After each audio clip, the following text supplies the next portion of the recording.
Do you ever wonder why society overlooks a certain section of abuse victims? When we think of abuse victims, an image of a woman or a child often comes to mind. But what about men? Are they immune to abuse, or is it a societal misconception? The truth may shock you.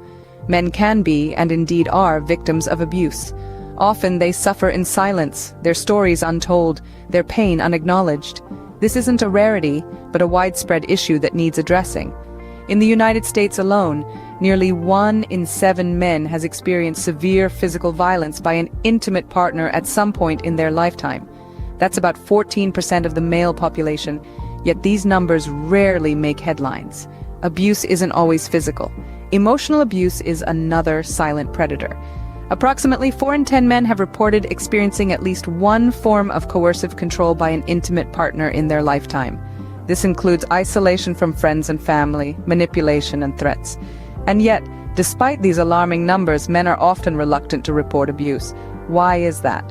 The reasons are multi-layered, ranging from societal expectations and stereotypes to the fear of not being believed.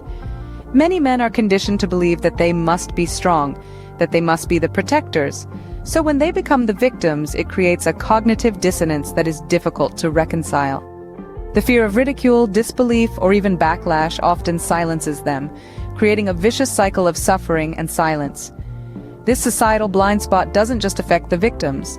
It also impacts the support systems available to them. With the focus predominantly on women and children victims, resources for men are often scarce.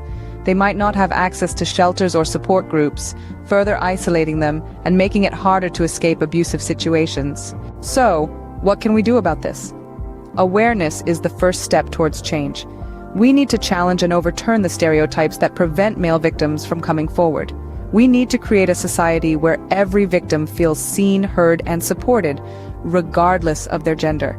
Start a conversation about male victims of abuse. Encourage the men in your life to speak up, to reach out for help when they need it. Advocate for more resources for male victims. Be a part of the change. Remember, abuse is not gender-specific. It can happen to anyone, and acknowledging this is the first step towards creating a safer, more understanding world.